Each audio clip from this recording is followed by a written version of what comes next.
Donc, Madame, Monsieur, chers suiveurs sur les réseaux sociaux, bonjour depuis le Luxembourg, Luxembourgville, pour le Café Europa 2022.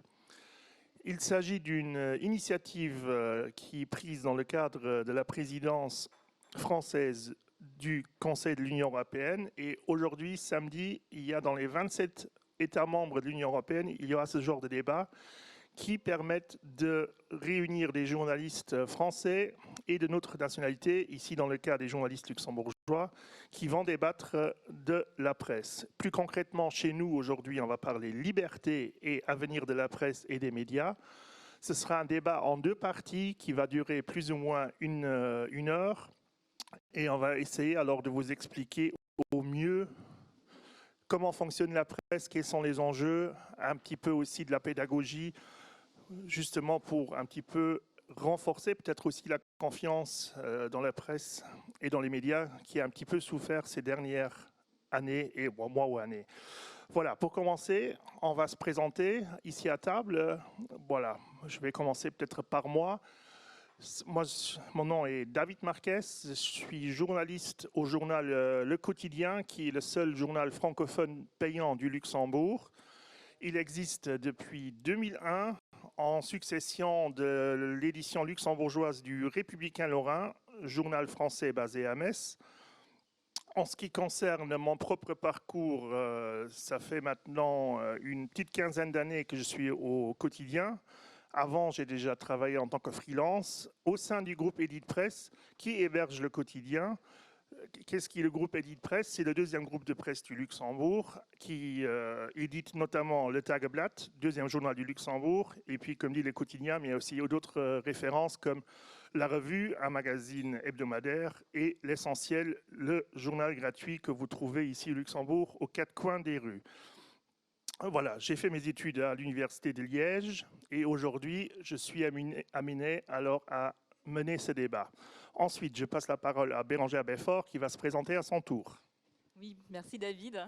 Bonjour Franck également, donc Bérangère Beffort. Je suis directrice des publications chez Maison Moderne. Maison Moderne est une maison d'édition qui a certainement deux grands médias, Delano. Un média donc en français, Paper Jam, un média en anglais, Delano. Ce sont deux rédactions. En tout, nous comptons une quarantaine de personnes pour couvrir surtout tout ce qui est actualité économique, finance, la partie politique et culture ici au Luxembourg, mais avec aussi cette volonté d'un rayonnement vers l'international. À la base, pour donner aussi un petit peu mon parcours, comme tu l'as fait David, j'ai commencé en fait par faire des études de journalisme, j'ai un master en journalisme, et puis j'ai travaillé pendant 13 ans comme journaliste politique. Alors à la fois en presse écrite, classique, sur le web, mais également à la télévision et à la radio. Et donc très bien de vous retrouver ici pour ce débat. Voilà, je passe la parole à Franck. Merci David et bonjour Bérangère. Donc je suis aujourd'hui rédacteur en chef adjoint à France 3 Aquitaine, qui est devenu France 3 Nouvelle-Aquitaine. Je suis particulièrement l'actualité politique de ma région. J'ai occupé des postes à France 3 Pays de la Loire, à Nantes précédemment et à France 3 Poitiers, en Poitou-Charentes. Voilà pour mon parcours qui est France Télévisions et uniquement France Télévisions. Concernant mon parcours universitaire, j'ai eu l'occasion de faire une maîtrise et un DESS de gestion d'entreprise à la faculté de droit de Poitiers, le diplôme de l'Institut français de presse à Paris, un diplôme de communication politique à la Sorbonne également, il y a quelques années maintenant. Donc j'ai un regard particulier sur l'actualité politique de ma région, sachant que la Nouvelle-Aquitaine aujourd'hui, qui est la fusion récente de 3 régions, Poitou-Charentes, Limousin et Aquitaine, la Nouvelle-Aquitaine, c'est 5 millions d'habitants aujourd'hui, donc une des plus grandes régions de France à l'heure actuelle. Et je suis très heureux de participer à ce débat. Voilà, bienvenue aussi. Et puis je précise qu'on est au bistrot de la presse à Luxembourgville, juste en face du Palais Grand-Ducal, qui est un lieu emblématique un petit peu de la presse luxembourgeoise aussi, puisque notamment au premier étage, il y a le siège du Conseil de presse. Et tous ces débats, Café Europa 2022, ont lieu justement dans ce genre de bistrot qui existe à travers toute l'Europe. Voilà, comme dit au début, on va débattre en deux parties sur la liberté et l'avenir de la presse et des médias. Une première partie sera consacrée à la liberté du journaliste, qui va un petit peu être déclinée dans différents aspects, sur ces différents aspects. Et dans une deuxième partie, on va discuter de l'évolution de la presse, notamment face à la révolution numérique. Voilà, pour introduire le débat, ce serait peut-être intéressant de poser un petit peu une base pédagogique. Justement, qu'est-ce qui est le journalisme? Quel est le rôle du journaliste? Voilà, peut-être une première base assez succincte pour poser les bases de notre métier. Je pense que Bérangère, je passe la parole en premier à Bérangère. Oui, déjà, le métier de journaliste, en fait, ce que les gens voient, c'est surtout le résultat. C'est-à-dire qu'ils voient l'émission à la télévision, ou ils entendent l'émission à la radio, ils voient l'article sur le web. Mais derrière ça, en fait, derrière la production et la réalisation finalement de cet article, il y a tout un travail de recherche, de vérification, de sélection, de hiérarchisation en fait. Et c'est surtout ce travail-là qui finalement constitue quand même 70 à 80% de ce que nous faisons. C'est-à-dire qu'on ne part pas comme ça juste avec tout plein d'envie, de motivation, mais on commence déjà par structurer les choses. Il y a quand même l'envie, la motivation, mais ce n'est pas suffisant. C'est pas suffisant, c'est ça. Et ça, c'est vraiment un point qui est très important. C'est-à-dire que le journaliste, c'est quelqu'un qui est dans une démarche extrêmement structurée et réfléchie, et qui va, à travers les questions qu'il va poser, à travers différentes sources, construire en fait cette histoire. Voilà, pour compléter, peut-être Franck. Oui, alors évidemment, je partage ce que vient de dire Bérangère. Je dirais que, en fait, chaque jour, je pose 4 valeurs lorsqu'on lance un reportage. C'est collecter l'information, donc le travail important des sources, sourcer son information.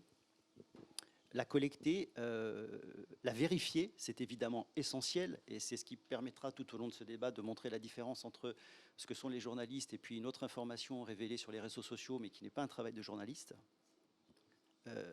Donc collecter, vérifier, mettre en forme, c'est tout le travail du journaliste qui va écrire son papier en presse écrite, en radio, construire un reportage en télé.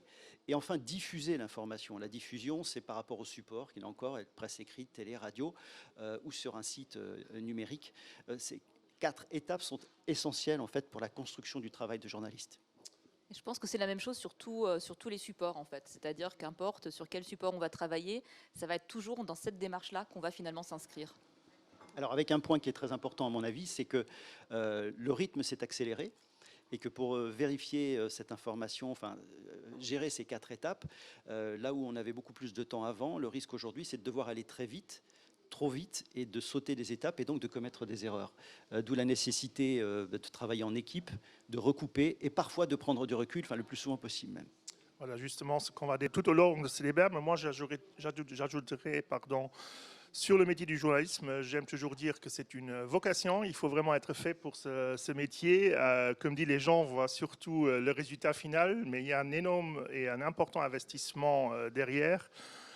On ne doit pas compter ses heures en tant que journaliste. Je pense que mes confrères vont me confirmer. Et voilà, c'est vraiment un métier très aux nombreuses facettes, disons, qui coûte beaucoup d'énergie, mais voilà, qui est quand même parmi on est très chanceux de pouvoir exercer ce métier parce qu'on ne le fait pas sous la contrainte. On a tous choisi ce métier, c'est une chance. Voilà, c'est quelque part aussi un très beau métier, ou le plus beau métier du monde. C'est peut-être exagéré, mais en tout cas, voilà, on va un petit peu développer tout ça. Voilà, justement dans le contexte de ces dernières semaines, avec tout ce qu'on a vu au niveau du mouvement anti-vaccin, anti-restriction dans le cadre de la pandémie de Covid, mais peut-être aussi un petit peu plus en arrière, le mouvement des Gilets jaunes en France.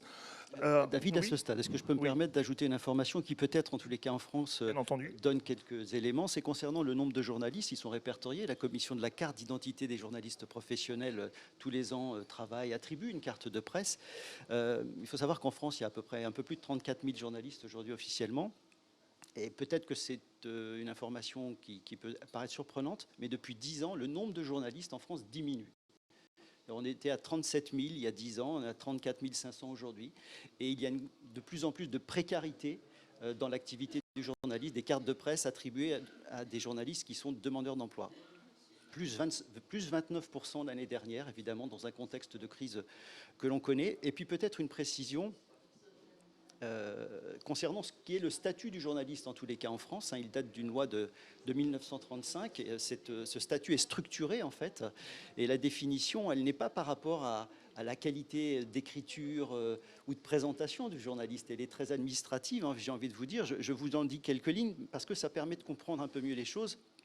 Et journaliste professionnel, toute personne qui exerce cette activité de manière principale, régulière et rétribuée pour une ou plusieurs agences de presse ou pour une ou plusieurs entreprises de presse et qui en tire le principal de ses ressources. Ça veut dire qu'en fait, c'est sur un critère financier, puis il faut avoir plus de 50% des revenus qui proviennent de l'activité de la presse pour demander une carte de presse et l'obtenir, si on respecte les critères. Il n'y a aucune notion de qualité de travail, même si c'est très important ensuite d'être dans l'éthique, la déontologie, le respect des règles. Mais administrativement, cette carte de presse est attribuée sur ces critères-là. C'est vrai qu'au Luxembourg, c'est organisé de manière différente. On a donc forcément proportionnellement par rapport à la population, on a environ 500 journalistes, 500 détenteurs de la carte de presse, et qui, comme justement dans ce lieu emblématique où on est, puisque le conseil de presse est situé juste au-dessus, pour obtenir en fait ce titre de journaliste donc permanent, c'est lié en fait à des cours qu'il faut suivre et notamment une maîtrise aussi et un engagement par rapport à un code de déontologie. Donc c'est vrai qu'il y a à la fois les droits et les devoirs du journaliste qui sont dans ce cadre-là et qui sont associés en fait à la carte de presse au Luxembourg et au statut de journaliste professionnel. Alors que la pratique en France se fait à travers l'expérience. En fait, il faut travailler dans une rédaction et exercer ce métier pour, au bout de 3 mois, pouvoir demander une carte de presse. Évidemment, la population des jeunes journalistes a changé. Nous avons des écoles de journalisme reconnues par la convention collective en France, et donc de plus en plus d'étudiants sortent de ces écoles et enchaînent sur l'activité professionnelle. Mais c'est un métier qui reste ouvert à des personnes qui ont le sens de la curiosité, de l'ouverture d'esprit, de l'écriture, sans pour autant avoir un diplôme spécifique, même si c'est plus tout à fait ce qu'on peut rencontrer les journalistes de ma génération, mais ça reste possible. C'est aussi un élément qui est à souligner justement pour ceux qui s'intéresseraient aussi au bout de ces débats, parce que si j'ai bien compris, les organisateurs de l'Institut français et aussi de l'ambassade de France, peut-être la vidéo qu'on est en train d'enregistrer et de retransmettre sera aussi peut-être utilisée dans des écoles. Et voilà, pour ceux qui seraient après intéressés à envisager de travailler comme journaliste et de prendre cette voie-là, justement, il ne faut pas forcément faire une école de journalisme ou des études de journalisme pour accéder à ce métier et le vivre après. Voilà, comme ça la base est posée. On va justement, comme dit, côté déontologie, etc., on va le développer. Mais comme dit, je reviens peut-être à ma première question.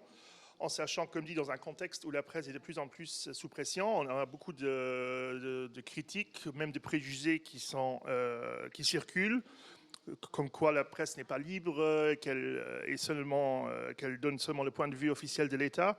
Et du coup, j'ouvrirai avec la question suivante. Est-ce que le journaliste peut-il garder sa liberté d'enquêter, de choisir ses sujets, ou est-ce qu'il y a vraiment des obstacles qui nous empêcheraient, en tant que presse, de faire notre métier librement? Bérengère.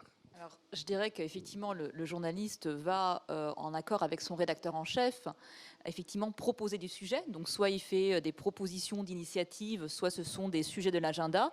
Mais en tout cas, oui, sur la démarche en tant que telle, bien sûr, il est libre d'enquêter. Maintenant, il va s'inscrire quand même dans un cadre où il y aura certains délais pour livrer cet article. Donc effectivement, quand on est en presse quotidienne et notamment sur le web, on sait très bien que quelque chose se passe le matin, ou plus tard, on va dire 1 heure, 2 heures, allez, plus tard, peut-être 3 heures après, le papier doit être là, en tout cas un premier article pour relater ce qui s'est passé. Et il faut aussi le contextualiser, c'est très important. Donc c'est à la fois récolter l'information, mais aussi recouper les sources. Et tout ça, ce sont finalement ces pressions du temps, ces contraintes du temps qui font que, bien sûr, on ne peut pas être exhaustif. Et c'est là aussi toute la compréhension qu'il faut avoir, que finalement, le métier de journaliste ne va jamais être celui d'un scientifique qui aurait eu 3 mois, 6 mois pour travailler en fait sur une question avec une vue très large. Mais ça va être vraiment l'approche de ce qu'on appelle dans le métier l'angle, finalement. Donc choisir exactement, ok, sur cette thématique-là, sur ce sujet-là, je vais prendre cette question et je vais l'analyser en fait sous cet angle-là. Alors, en fonction des médias qui couvrent une information, nous sommes, nous, des généralistes. Donc, on n'est pas des spécialistes de tous les sujets. C'est tout à fait impossible. Et le téléspectateur ou le lecteur ne vient pas chercher une information non plus à ce point précise dans les éditions que nous pouvons représenter. S'il veut vraiment un point très technique sur l'aéronautique, sur des thèmes très techniques, il va aller voir des revues très spécialisées. Donc, il va s'engager pour aller chercher une autre information. Notre quotidien, il est comment en presse quotidienne, hein. La journée, elle commence toujours de la même manière, par une conférence de rédaction où les rédacteurs en chef, les journalistes se réunissent et se demandent, la question elle est basique, qu'est-ce que l'on met aujourd'hui dans le journal? En fonction de certains critères, l'actualité évidemment, la zone de diffusion qui nous concerne, les thèmes que nous allons traiter, c'est-à-dire ce qu'on va appeler le haut du journal, qui est un peu le show de l'actualité, le décryptage, et puis dans ce journal, il y a aussi toujours des moments de découverte, de plus de légèreté, de culture, de sport. Tous les jours, on se demande comment on va construire le journal en tenant compte de ces critères-là. Premier critère, évidemment, c'est l'actualité. Que s'est-il passé aujourd'hui ou rien de neuf aujourd'hui? Ça va être compliqué pour faire un journal qui intéresse les gens. Mais à partir de là, on a toute liberté pour construire une édition. Alors on peut rencontrer des freins, c'est-à-dire qu'on peut vouloir traiter un sujet aujourd'hui et que les interlocuteurs ne vont pas vouloir, donc ils vont fermer les portes. On va probablement essayer d'ouvrir ces portes autrement, en contournant, en ayant d'autres sources. Ça va parfois prendre plus de temps. Et puis il y a ces fameuses sources qui sont soit les sources officielles, une ambassade, un ministère, une préfecture, une mairie. Et puis il y a les sources du journaliste qui a ses propres sources et qui va pouvoir ensuite aller chercher une information autre et dire ce que l'on nous a dit aujourd'hui, est-ce que c'est vrai? Est-ce qu'on peut recouper? Est-ce qu'au contraire on nous ment? De quelle manière on peut le démontrer? Est-ce qu'on peut prendre d'autres exemples?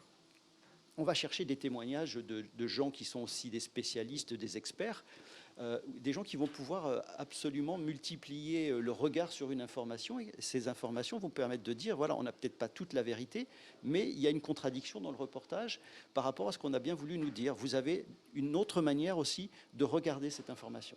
C'est vrai que du coup, justement, pour dire, en fait, pour rebondir sur ce terme de spécialiste, on n'est pas forcément, voilà, quelqu'un qui va être juste sur un thème, mais l'organisation, et ça c'est une chose à laquelle je tiens beaucoup chez Paper Jam et chez Delano, c'est vraiment d'avoir des pools de spécialisation.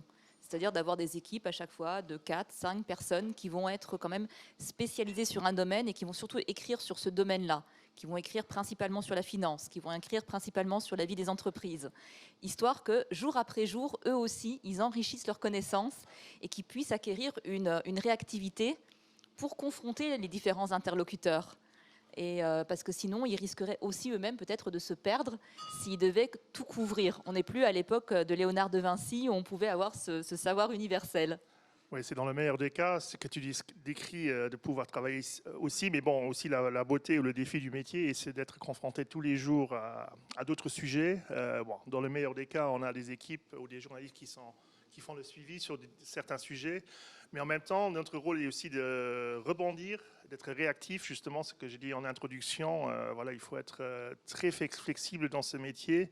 Et puis, comme expliqué par Bérangère et Franck, c'est aussi notre métier de vulgariser au maximum, d'expliquer une information peut-être un petit peu plus compliquée. Et ce n'est pas péjoratif, ce mot. Non, pas du tout. Non, justement, mais bon, c'est un terme où l'expliquer dans un langage facile, disons. Et parfois, ça concerne des sujets assez complexes. Voilà. La crise du Covid, tout simplement. Au début, quand on est arrivé avec le Covid, on le découvrait tous et on a tous découvert quels sont les indicateurs et comment les comprendre, comment les interpréter, comment obtenir cette donnée-là. Et clairement, quand c'est arrivé, au début, on était demandeur pour avoir toutes ces données, mais c'était difficile de les collecter aussi. Oui, et moi je pourrais compléter aussi, ce qu'on a dit, les sources. Bon, on est tous les jours submergés par des différents communiqués de presse, prises de position, invitations à des conférences de presse. Et là aussi, en tant que média professionnel, journaliste professionnel, il y a un travail de tri à faire. Et justement, il ne faut pas s'attendre à ce que certaines personnes pensent maintenant qu'on doit couvrir tout et n'importe quoi et redonner l'information sans l'avoir traitée, justement, l'avoir vérifiée, avoir recoupé ses sources. Et voilà, ça c'est aussi un important principe, puisque notamment dans notre code de déontologie, je pense que c'est la même chose en France et à travers toute l'Europe et le monde, on a une responsabilité de ce qu'on publie et comment. Peut-être justement ce qui est intéressant, Franck, du coup, comme tu travailles à la télévision, comment tu construis en fait ce JT ou ton émission en fait et choisir quel sujet tu vas mettre en premier et comment tu vas dérouler ça? Alors ça, c'est intéressant parce qu'en fait, quand on regarde les journaux nationaux en France ou ailleurs, mais bon, je regarde plus précisément sur les chaînes nationales, on a l'impression que quels que soient les journaux, c'est comme si les rédactions avaient travaillé ensemble, s'étaient appelées l'après-midi parce que ce sont des chaînes concurrentes et pour autant le conducteur, c'est-à-dire l'ordre d'arrivée des reportages, est quasiment identique, quoi. Il y a un déroulé, donc une sorte de formatage peut-être des journalistes par rapport à l'actu, avec une différence peut-être, notamment une édition bien connue en France qui est le 13h de TF1 et avec un présentateur qui vient de disparaître et qui avait sa propre ligne éditoriale. Cette fameuse ligne éditoriale, c'est-à-dire quel regard on porte et quel regard on a, qu'est-ce que l'on va mettre dans une édition en tenant compte des critères. Alors cette ligne éditoriale, il y a de la presse d'opinion évidemment dans tous les pays, et puis il y a la presse plus généraliste et encore plus service public où là on va traiter l'actualité, mais c'est vrai, on se dit mais qu'est-ce qui justifie que ce soit vraiment ça l'actualité du jour? C'est très imparfait en fait, les choix sont très imparfaits. Moi j'ai tendance à dire que si on confiait la rédaction en chef personnes différentes, le journal serait très différent en fonction du prisme sur le regard de l'actualité que nous avons nous-mêmes, nos valeurs, mais on ne fait pas un journal en fonction de ce que l'on aime ou ce que l'on n'aime pas. Évidemment que ça peut, je ne parle pas de la politique là, mais il peut y avoir des sensibilités culturelles, sportives, et par moments on a tout simplement envie, l'actualité étant tellement lourde, de se dire il faut aussi qu'on ouvre le journal sur autre chose, la découverte d'un territoire, d'un patrimoine, d'un portrait, d'une personnalité. Mais le haut du journal est toujours construit sur ce qu'on estime être l'actualité du jour. Qu'est-ce qui s'est passé d'important aujourd'hui? Alors, d'important à nos yeux, ça peut être inintéressant pour d'autres. On est peut-être forcément un peu formaté par rapport à nos études, par rapport à notre travail.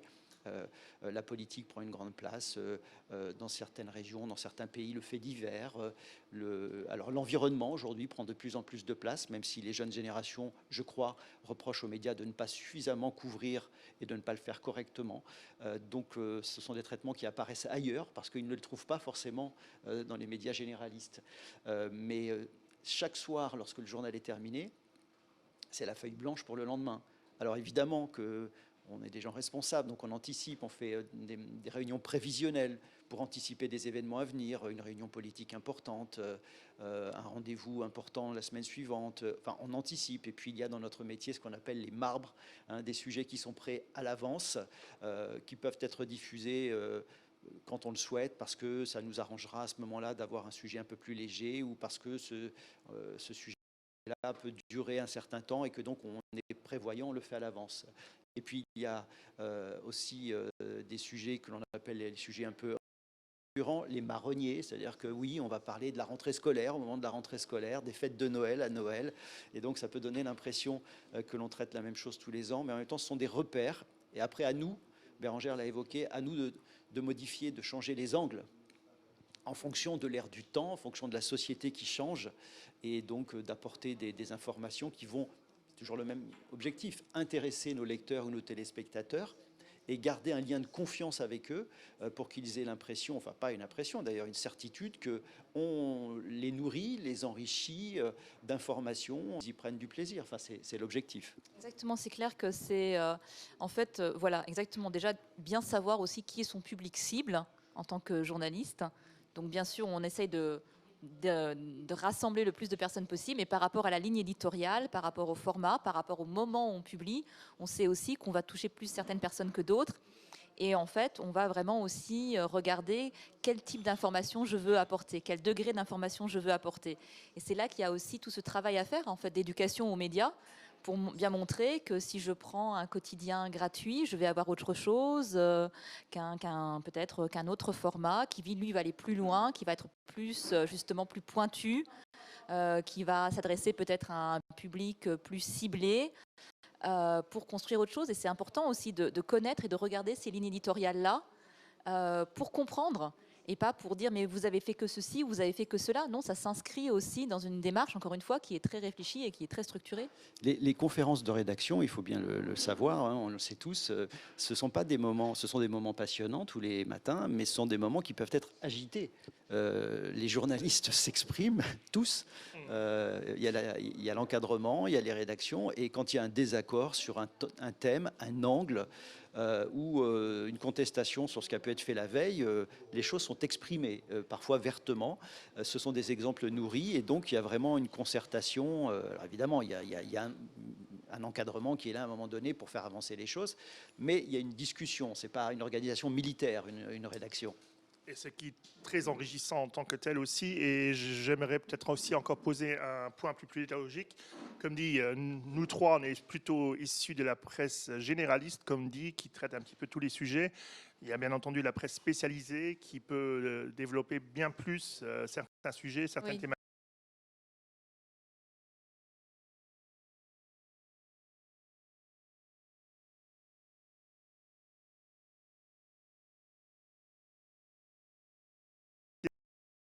D'articles de l'actualité qu'on traite. Et derrière, il y a d'autres formats comme les commentaires ou les éditoriaux où les journalistes, le journal, le média en question analysent. Bah, il faut toujours être critique en tant que presse et journaliste, mais voilà, ça va au-delà du reportage, disons, voilà, classique. Bon, un autre approche, j'aimerais enchaîner avec ça, qui est souvent fait, qu'on est influencé, comme dit, que ce soit par l'État, par certaines pressions économiques, sociétales. Voilà, et j'aimerais alors poser la question, est-ce que ces genres de pressions existent, que ce soit qui viennent de la politique ou de l'économie? Voilà, de votre propre expérience, qu'est-ce qu'on peut dire? Je repasse la parole à Bérangère.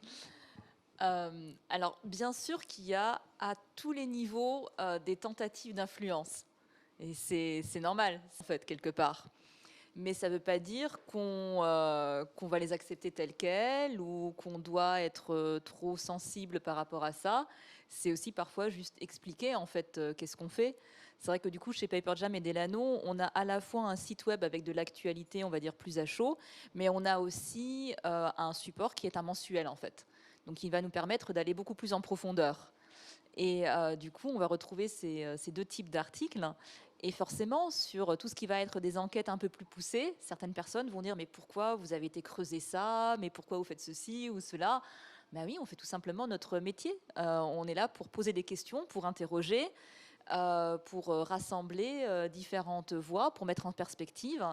Et certaines personnes disent « mais non, mais il n'y a rien du tout, c'est exagéré ». Et puis, justement, en poussant un petit peu plus loin, en faisant un premier article, un deuxième, un troisième, tout à coup, ils disent « ah oui, quand même, j'avais pas vu ça comme ça ». Et c'est là, justement, tout le métier de journaliste, en fait, quand on se dit « non, mais je sens qu'il y a quelque chose, j'arrive à trouver différents éléments concordants de continuer ». Et c'est là où, justement, le journalisme va avoir son rôle de quatrième pouvoir. Alors, il se trouve que moi, je fais une émission politique en plus de mes activités sur le JT, ce qui s'appelle Dimanche en politique. Donc, voilà, toutes les semaines, nous recevons des personnalités politiques. Bon, d'abord, il y a quand même...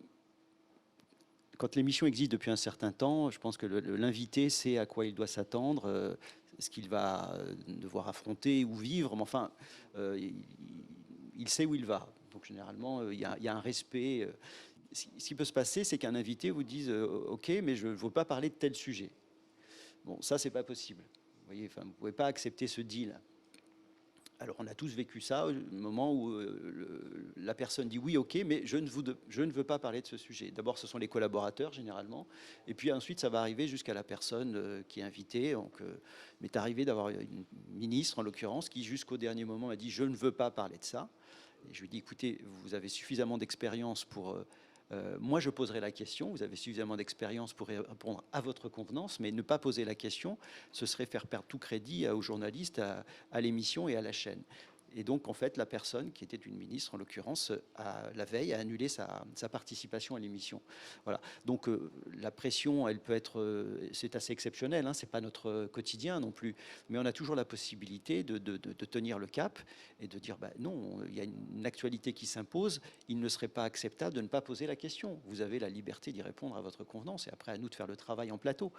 Cette pression-là, sais pas si c'est une pression, mais en tous les cas, il y a une liberté, nous, d'inviter et de maintenir une invitation, et la personne peut toujours refuser. Et d'ailleurs, on le dira si elle ne vient pas, pourquoi elle n'est pas venue. Mais ce n'est pas le quotidien. La pression économique, c'est quelque chose que je vis moins, mais je voulais à ce stade faire apporter une précision. Je ne sais pas si c'est la même chose au Luxembourg, concernant la pression qui peut exister, notamment de l'entreprise.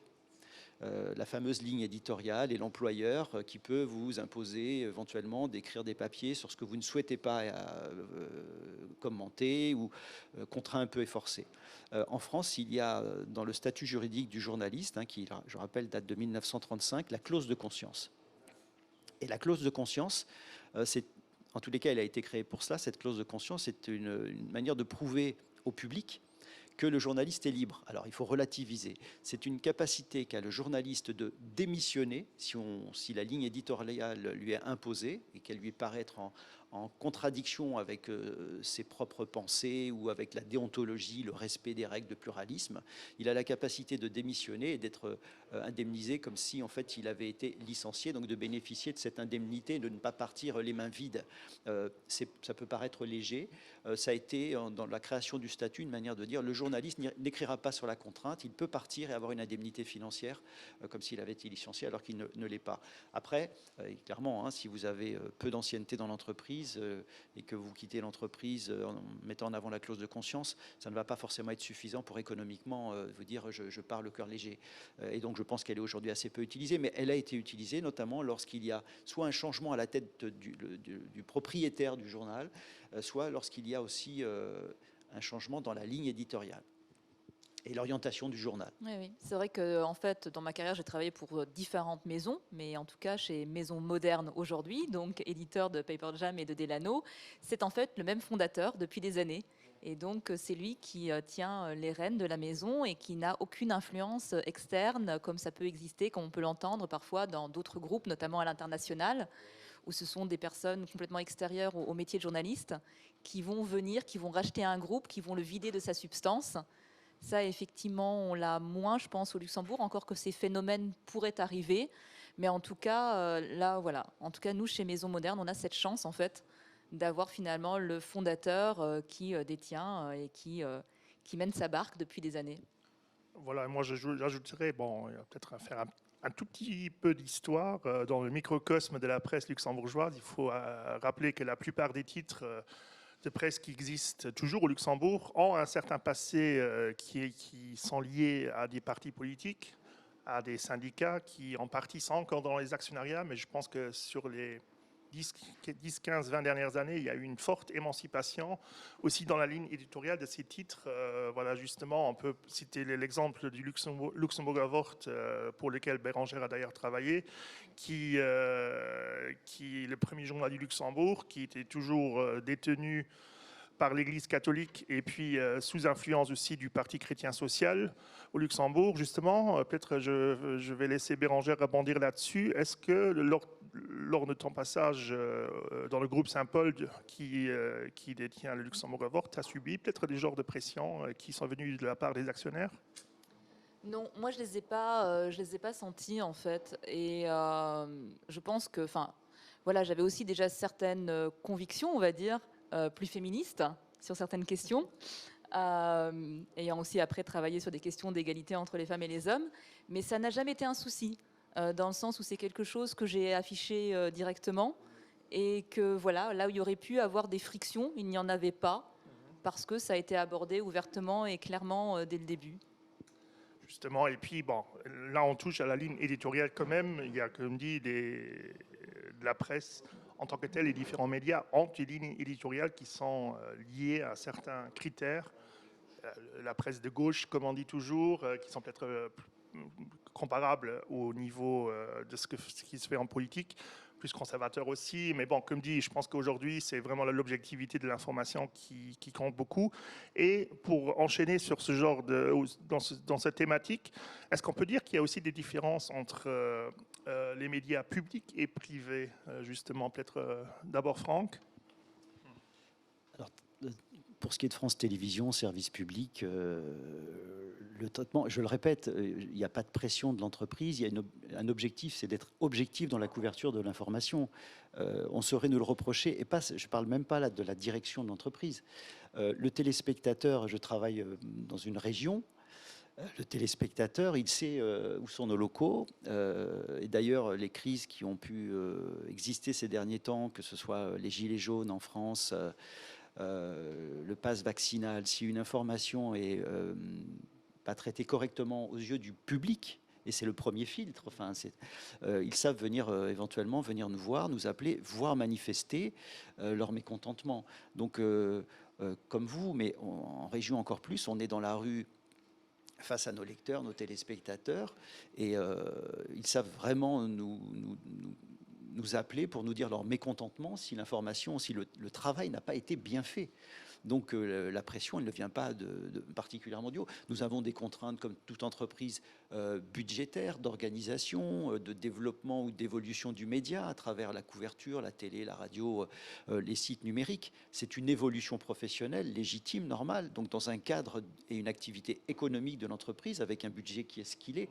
Mais concernant l'information, il y a déjà, et je l'ai dit tout à l'heure, le regard de l'ensemble des confrères par rapport à ce qui se passe à l'antenne. S'il y a un truc qui déconne, pardon, j'utilise ce mot volontairement, mais il y a des confrères qui vont dire que ça ne va pas, enfin, ils vont savoir le dire, hein, ça ne va pas être étouffé.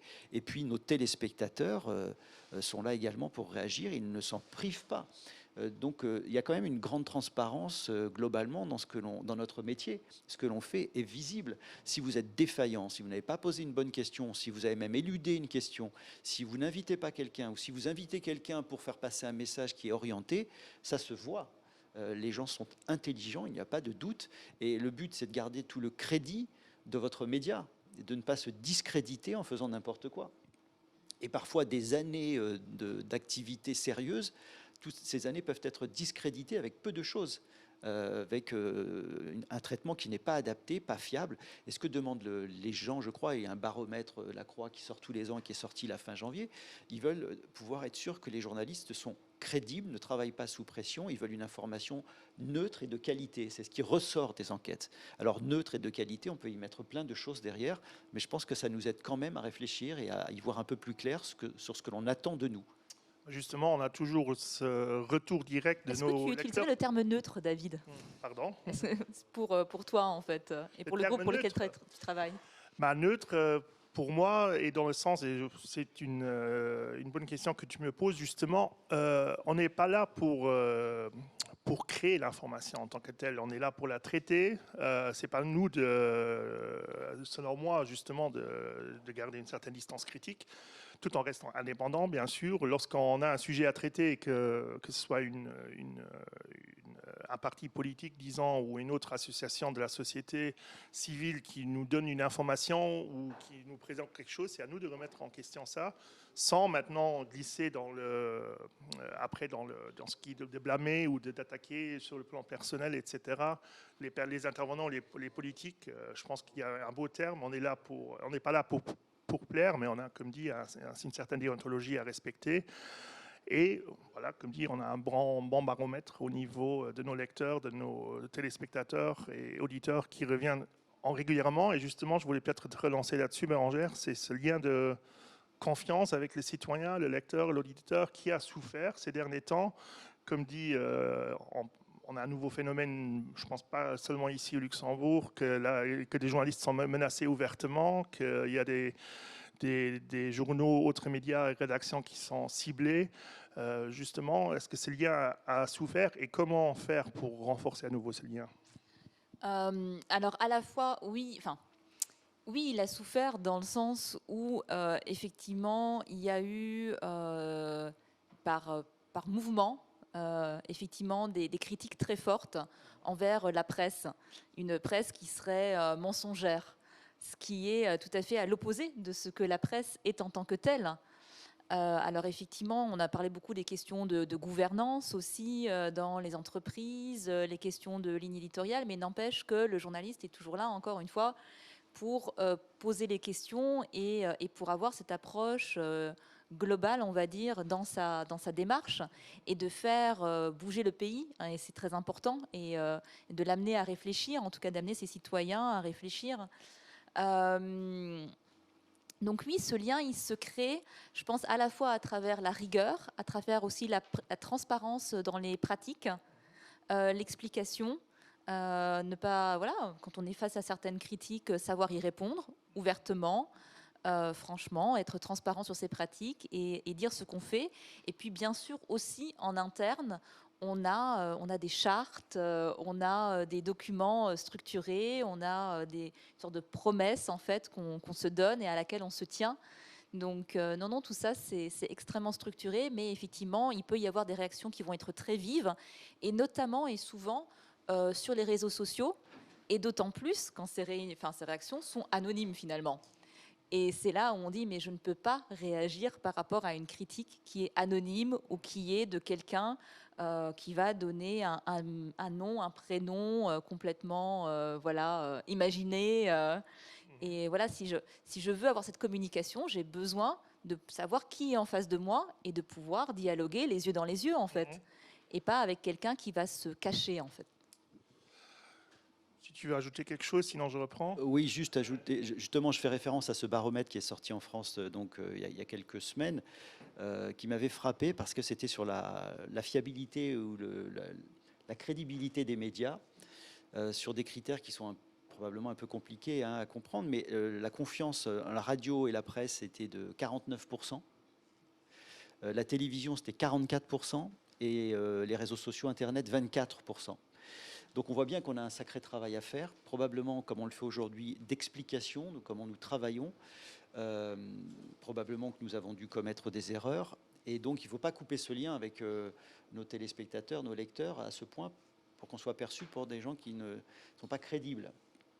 Et je rebondis sur un point qui justement m'a surpris, et c'était la première fois que je vivais ça, c'était le moment des Gilets jaunes en France, et pour la première fois, lorsque nous avons couvert ces différentes manifestations qui ont été assez difficiles en France, eh bien les équipes de reportage sortaient systématiquement avec des gardes du corps.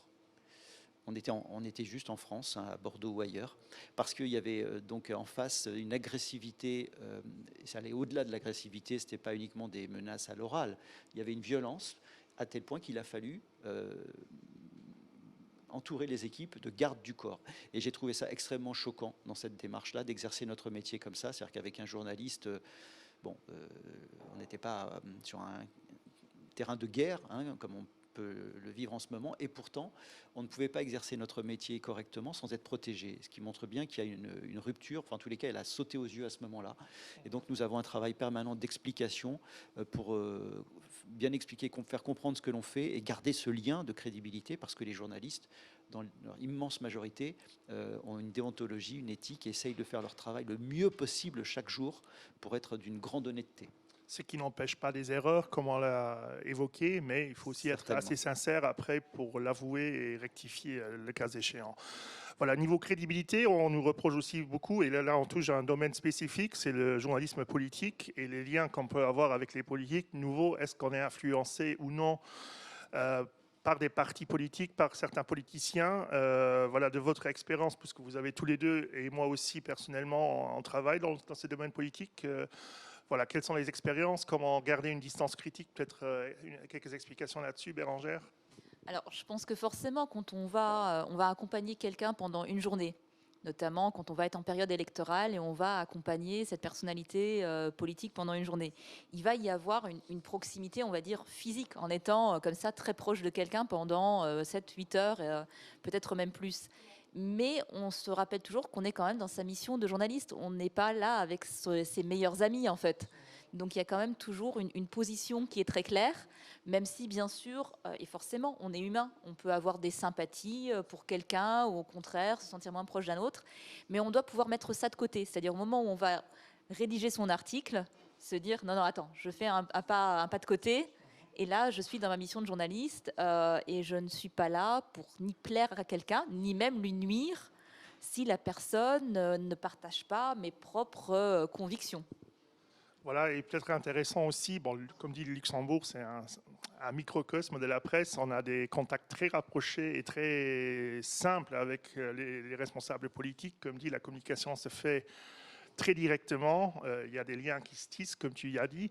Et peut-être pour tirer la comparaison avec un pays comme la France, qui est plus grand, que ce soit en région ou au niveau national, justement, est-ce que cette proximité existe aussi? Et là aussi, la même question, comment garder cette distance critique? Alors, je vais parler de ce que je connais, c'est-à-dire l'activité sur mon territoire, la Nouvelle-Aquitaine. Moi, je trouve que c'est compliqué de tutoyer des hommes politiques ou des femmes, de déjeuner avec eux. Il faut garder une distance. Il faut qu'on puisse toujours poser toutes les questions que l'on souhaite lorsqu'on sera à l'antenne. Et pas se dire, oh, on se connaît un peu, cette question, elle va la déranger, ou ça va déranger cette personne, on ne va pas le faire. Ça, c'est juste pas possible. Donc la distance, elle est nécessaire, elle est plus que nécessaire, elle est obligatoire. Ça ne veut pas dire ensuite qu'il n'y a pas un climat de confiance, justement par rapport à ce que l'on a pu faire par le passé, les émissions qu'on a pu faire ensemble, où c'est toujours, pour moi, la satisfaction, c'est quand un invité accepte de venir et de revenir en dépit des échanges que nous avons pu avoir, et quels que soient les partis politiques, et qu'il y ait même tous les partis politiques à l'antenne, parce que ça veut dire que l'émission a du crédit, c'est-à-dire qu'on sait que personne ne vous exclut, personne ne vous met à distance, soit par rapport à l'individu qui présente, soit par rapport à l'émission, parce que c'est un passage obligatoire pour pouvoir porter un message, échanger, débattre, quel que soit le thème. Et je pense pouvoir dire en tous les cas que dans notre région, personne ne refuse de venir dans cette émission, mais il n'y a pas une proximité, enfin, il y a un danger à être dans une proximité trop importante, amicale à ce moment-là, parce que évidemment que ça va poser un problème. S'il y a un souci dans l'actualité, vous allez avoir du mal à poser les questions. Si vous êtes en face d'un ami, vous savez que vous le mettez en difficulté. Donc, ouais. En fait, ça s'impose naturellement, enfin, si vous faites votre métier correctement. Après, sur la question des déjeuners, je pense qu'on se la pose depuis des années, mais personnellement, je pense que si cela fait sens, en fait, si on y va vraiment avec des questions et avec une vraie volonté de dialogue, finalement, le contexte autour, que ce soit pour un café ou que ce soit pour un déjeuner, et que chacun paye après aussi sa partie, on est très clair là-dessus. On n'est pas genre je me fais inviter ou je profite, je ne sais pas moi, d'un voyage quelque part. Là, ça ne va pas.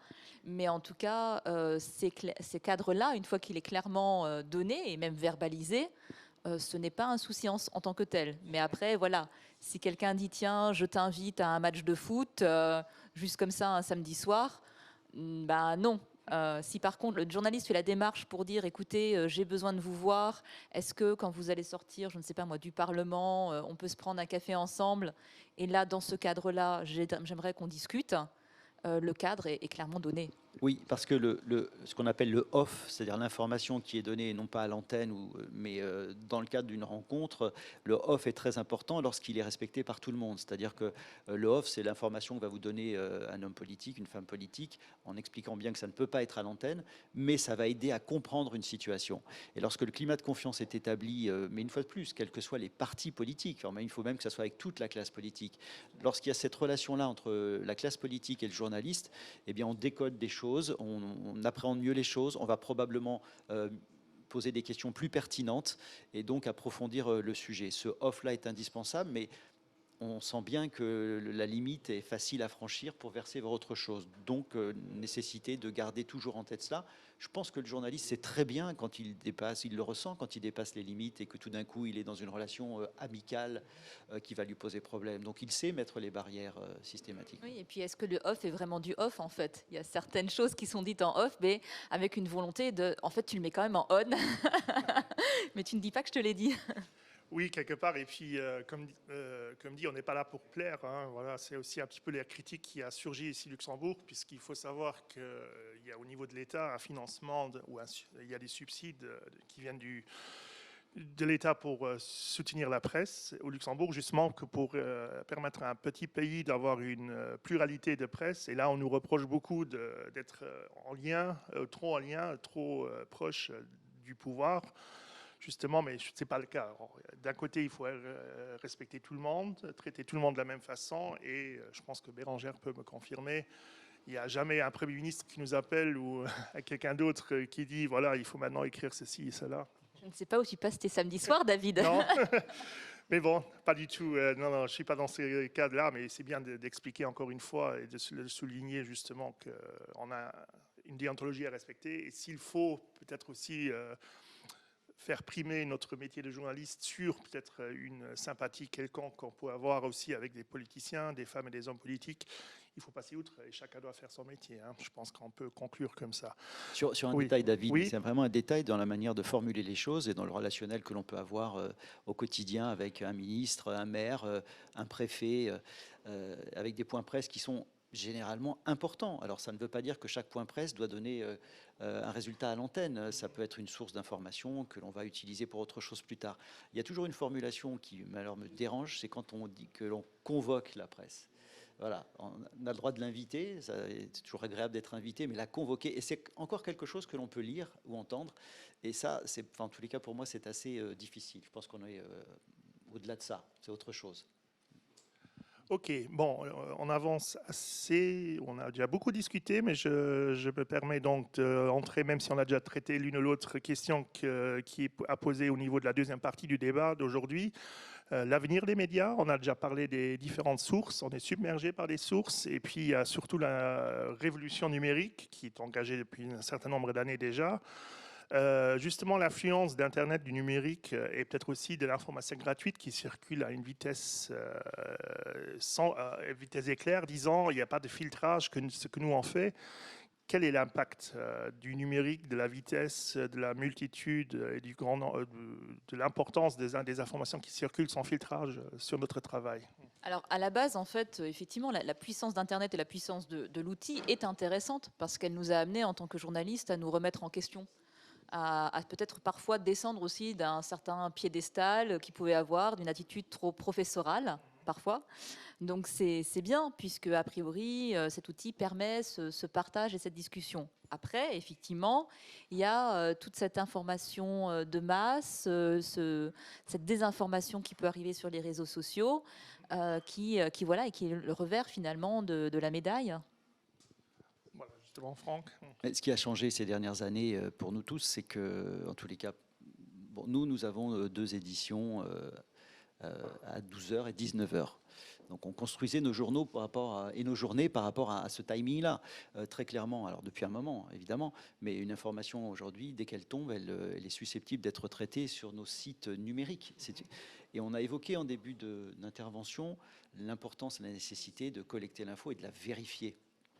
Et plus vous avez là la possibilité de mettre en ligne une information, le risque, c'est de dire qu'il faut le faire le plus vite possible et de sauter des étapes.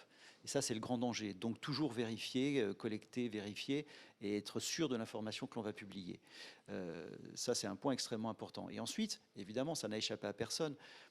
Aujourd'hui, n'importe qui fait une image avec son iPhone sur une actualité que nous n'avons pas, nous journalistes, eu l'occasion de faire parce qu'on n'est pas partout à ce moment-là avec une caméra. Et donc l'information, l'image choc, alors ça peut être un accident, un fait divers, un incendie. À un moment donné, c'est alimenté sur les réseaux sociaux. Vous avez même des propositions pour utiliser ces images. La question est de savoir, est-ce que, comme on n'y était pas, mais l'image existe, est-ce qu'on l'utilise, comment on l'utilise, parce que cette information, enfin cette image, elle a été faite par quelqu'un qui n'est pas journaliste. Est-ce qu'on est dans le bon contexte? Est-ce qu'on connaît bien le cadre? Et on ne va pas mettre cette image-là comme ça sans vérifier. Donc il y a des précautions à prendre pour utiliser ces images. C'est une source, c'est une ressource importante qui est mise à notre disposition. Mais si on ne fait pas tout ce qu'on a pu dire jusque là, c'est-à-dire d'encadrer ce travail de journalisme par rapport à cette image-là, il y a un risque d'en faire n'importe quoi. Donc on est tous confrontés à ça, on le sait. On l'est d'autant plus maintenant, effectivement, avec l'Ukraine. Justement, je voulais... Et voilà, et ce sont ces images-là qui sont importantes aussi pour relater ce qui se passe dans les différents endroits. Mais oui, ce sont des images qu'on doit pouvoir vérifier. Et à ce sujet, même si je ne vais pas aller sur ce terrain-là parce que ce n'est pas mon domaine de compétence, mais on a tous pu voir ces derniers jours des images de parents qui se séparaient, certains partant faire la guerre, d'autres restant. Et notamment, j'ai vu une vidéo où la même image a été utilisée par les deux camps. C'est-à-dire qu'on l'a vu sur les chaînes venant de l'Ukraine, en faisant passer ça pour des Ukrainiens, et la même image avec faisant passer ça pour des Russes qui étaient dans la souffrance. Donc on voit bien en effet que la manipulation est totale et possible tout le temps. Et là, c'est vraiment le travail du journaliste de faire en sorte qu'il y ait un filtre et qu'on puisse dire il y a une sorte de tampon, information vérifiée, validée. Et c'est notre responsabilité justement de faire ces filtrages, puisque l'Ukraine et la guerre en Ukraine est un exemple. Comme dit tout le mouvement anti-vaccin, anti-restriction, c'est la même chose aussi. Du coup, peut-être que Bérangère pourra nous dire quelques mots là-dessus. Le filtrage, ou ce qu'on appelle aujourd'hui, ce qui prend de plus en plus d'importance au niveau de la presse, c'est le fact-checking. Je pense que c'est un outil énormément important aussi pour garder notre crédibilité en tant que presse. Tout à fait, exactement. Elle est beaucoup sur les images, forcément, sur le fait de ne pas relayer quelque chose qu'on n'a pas vérifié, bien regarder les métadonnées, d'où ça vient, croiser, faire ces recherches-là. Et c'est indispensable en fait. On ne peut pas être finalement celui qui va propager cette désinformation, alors que ce soit voulu ou activement recherché pour en fait faire un fake news. Oui, justement, parce qu'on a cette responsabilité de ne pas partager ou publier tout et n'importe quoi. Justement, on le voit dans un phénomène de contexte de guerre qu'on a pour l'instant, mais c'est vrai pour beaucoup d'autres domaines aussi, secteurs aussi. Et on voit, oui. David, alors là, c'est pas un travail que moi je vis au quotidien parce que ça dépend de l'importance des rédactions, mais on voit ce travail en rédaction qui est fait pour justement revenir sur une information qui a été donnée par un interlocuteur, un chef d'entreprise, un politique, un ministre, et c'est ce qu'on peut appeler, ou ce que certains appellent le bureau des vérifications, c'est-à-dire qu'à posteriori, on reprend des données, et on est en mesure de dire non, ce qui a été dit là n'était pas vrai. Alors c'est pas à chaud parce que le journaliste n'a pas toujours à chaud au moment du débat, il n'a pas toujours la connaissance suffisante. L'interlocuteur a parfois un train d'avance, mais a posteriori on est en mesure de dire là on nous a raconté n'importe quoi. Les vrais chiffres c'est ça. Alors, la difficulté, c'est que le téléspectateur de la veille n'est peut-être pas là le lendemain. Enfin, s'il y a une continuité, et ça c'est un travail assez nouveau dans les rédactions, pour pouvoir vérifier et avoir alors le courage, je ne sais pas si c'est un courage, mais la capacité de dire non, on va revenir sur ce qui s'est dit hier, il y avait des erreurs, on va les corriger.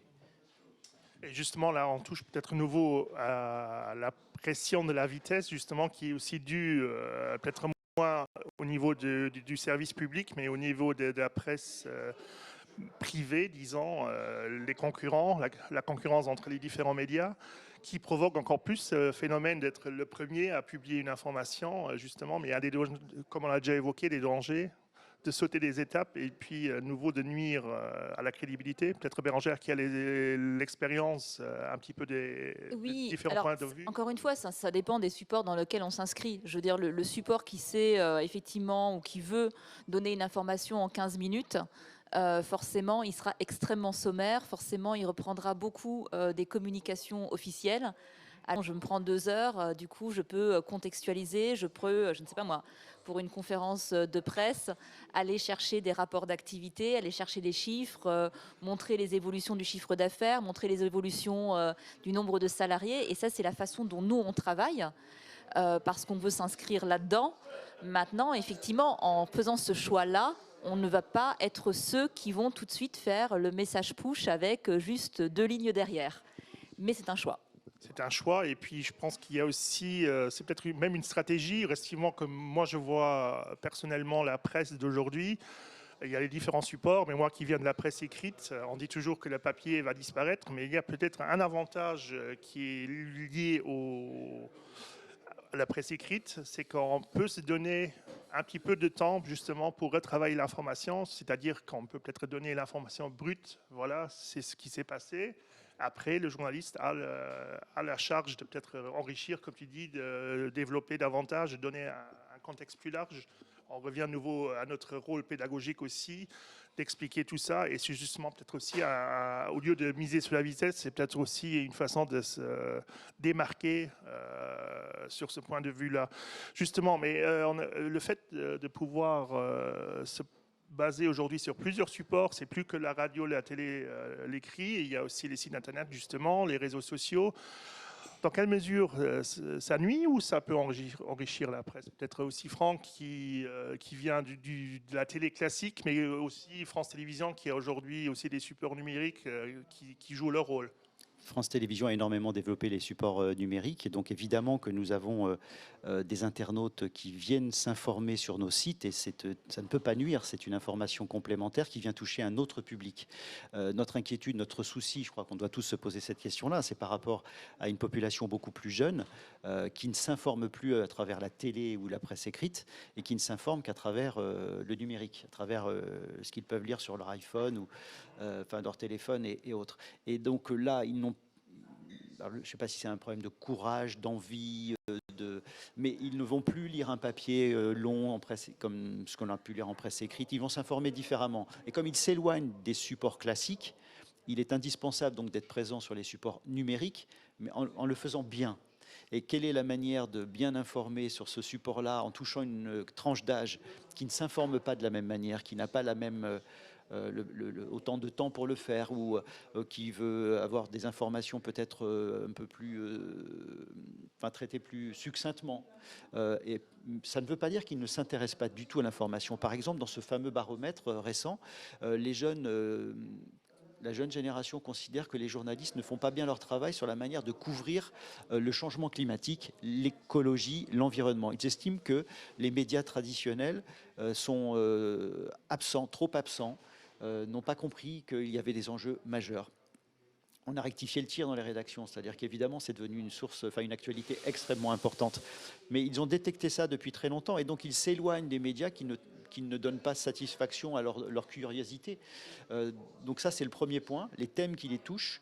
Et ensuite, comment on traite cette information-là sur des supports qui ne sont pas nos supports références à nous pour que ça reste professionnel, sérieux et crédible.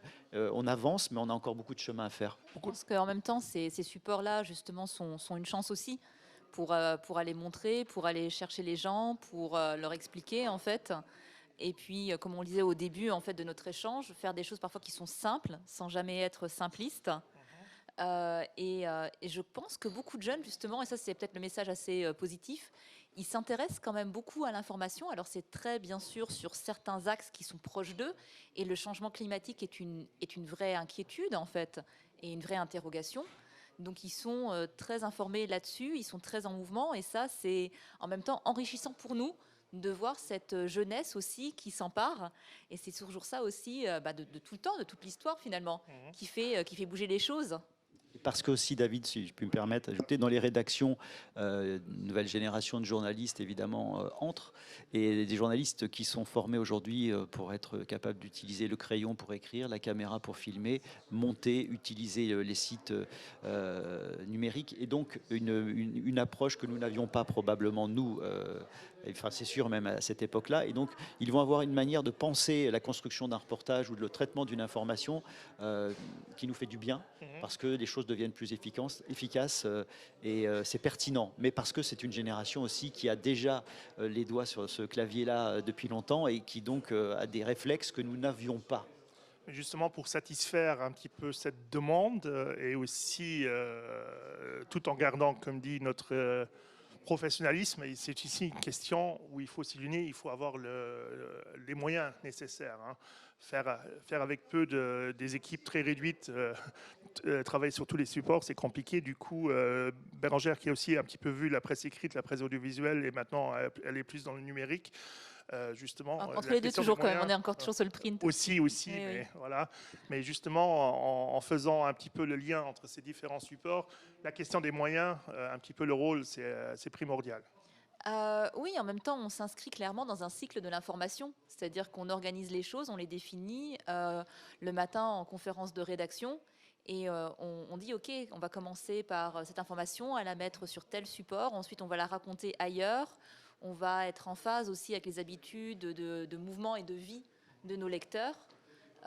Donc c'est vrai que c'est une réorganisation là-dessus, mais je la trouve quand même passionnante et forcément, enfin, je suis plutôt très positive par rapport à ça en tout cas.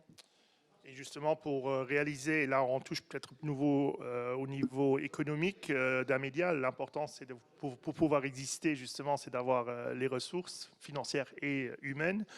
bien entendu. Et là, je pense qu'il y a tout un travail à faire au niveau justement d'investir sur les différentes plateformes qu'on a pour réussir le virage numérique aussi au niveau de la presse, justement pour proposer aux lecteurs, aux auditeurs, aux téléspectateurs le format qui l'intéresse le plus, afin que nous, on puisse aussi continuer de jouer à notre rôle de presse, comme Bérangère l'a dit à un certain moment déjà, de quatrième pouvoir. Et voilà, de faire notre travail, de faire le filtrage qui s'impose. Voilà, c'est pas encore la conclusion, mais peut-être encore une question qui nous a été aussi posée.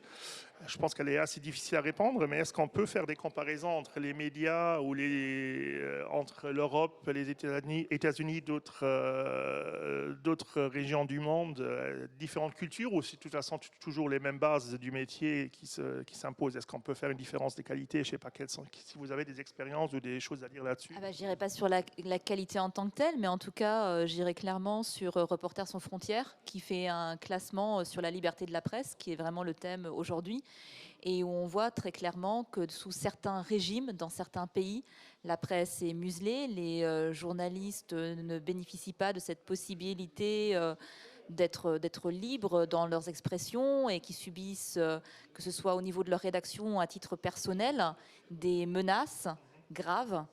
Et ça, bien sûr, ça nous interpelle et on doit se mobiliser au niveau international là-dessus, bien sûr. Important de le défendre, justement. Et puis, bon, on revient un petit peu pour boucler un petit peu la boucle, de nouveau un petit peu à ce qui se passe pour l'instant en Ukraine et en Russie, justement. Il y a aussi une guerre de l'information. Comme dit, ce n'est pas forcément un sujet qu'on maîtrise beaucoup, mais justement, l'importance de continuer à se battre pour la liberté de la presse est tout à fait essentielle aussi. Franck ? Alors, en l'occurrence, ce n'est pas mon domaine de compétence, mais on voit bien que nos confrères qui sont sur le terrain font un travail remarquable. Je pense qu'il y a un attachement à cette présence-là, c'est-à-dire qu'on comprend bien le rôle du journaliste. Là. Les rédactions au siège, que ce soit à Luxembourg, à Paris, font un travail à la maison pour décoder, expliquer. Et le témoignage de terrain, la présence même montre aussi une représentation, une présence journalistique qui est importante pour montrer que, généralement, on le dit dans notre métier, on est là où ça se passe, quoi. Donc, ce témoignage-là est extrêmement important. Je n'irai pas plus loin parce que ce n'est pas mon domaine de compétence. Après, par rapport à votre question précédente, la base restera le même, que l'on soit à Luxembourg, à Bordeaux ou ailleurs. C'est bien faire son métier, donc les bases que nous avons posées tout à l'heure, les fameuses questions que se posent les journalistes, qui, quoi, où, quand, comment. Avec ces questions-là, on fait tout ça, enfin on fait un reportage. Ne pas oublier les fondamentaux, quel que soit le terrain que nous pratiquons et quel que soit notre lieu de couverture.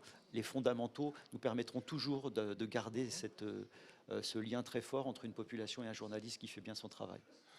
Voilà, comme ça, on a un petit peu touché, je pense, à tous les aspects au niveau liberté à venir de la presse. Et donc, pour conclure, puisqu'on a plus ou moins atteint le temps qu'on nous a accordé de débattre, il y a certainement encore beaucoup de choses à dire, parce que c'est un métier passionnant aux multiples facettes. Mais peut-être pour conclure, je vais reposer la question ou poser une dernière question. Voilà, justement, l'avenir de la presse. Même si les formats changent, elle est bien assurée et il est primordial aussi que la presse survive et continue à jouer son rôle. Peut-être un mot de conclusion de vous deux. Qui veut commencer? Personne? Silence. Je laisserai la conclusion à Bérangère. Oui, effectivement, j'ai envie de dire, mais lisez, informez-vous sur de multiples supports, informez-vous auprès de multiples organes de presse. Parce que voilà, si vous ne lisez qu'une seule source, ce n'est pas bon pour vous. Vous avez besoin, pour nourrir votre réflexion, de lire des choses avec lesquelles vous êtes d'accord et des choses avec lesquelles vous n'êtes pas d'accord, parce que c'est ça qui va stimuler votre réflexion et va vous permettre finalement d'être un citoyen engagé, actif et de pouvoir le faire en toute connaissance de cause. Oui, Franck, dernier Oui, mot. et puis on voit bien, en effet, Bérangère l'a dit, mais Les pays qui n'ont pas une liberté de la presse, ça se voit. La population le sait et ça n'a rien à voir avec ce que nous vivons nous. Donc très clairement, même si par moments les sondages, les chiffres peuvent montrer un mécontentement, une distance, je pense qu'il y a toujours le respect de ce métier-là. C'est à nous de le préserver. J'ai envie de dire aussi que les lecteurs, les téléspectateurs n'hésitent pas à nous appeler ou à pousser la porte pour échanger, parce que je crois qu'on attend toujours cet échange-là pour corriger ce qui ne va pas, expliquer nos choix. L'explication est extrêmement importante. Je pense qu'il y a une transparence qui existe et qui est encore plus aujourd'hui, qui est absolument nécessaire. Et gardons ce lien de confiance qui est essentiel pour de nombreuses raisons. Voilà, je pense que c'est un bon mot de conclusion. Voilà, alors on a discuté de la liberté et de l'avenir de la presse et des médias dans ce contexte particulier. Comme dit, c'était un débat dans le cadre de la présidence française du Conseil de l'Union européenne, Café Europa. Je tiens à remercier donc ma consoeur et mon confrère qui ont participé au débat. Merci beaucoup. Merci David. David. Je remercie aussi l'Institut français, l'ambassade de France et finalement aussi le bistrot de la presse qui a accepté de nous accueillir aujourd'hui. Du coup, je vous dis merci. J'espère que vous avez appris des choses et je vous souhaite encore une bonne journée et un bon week-end. Merci.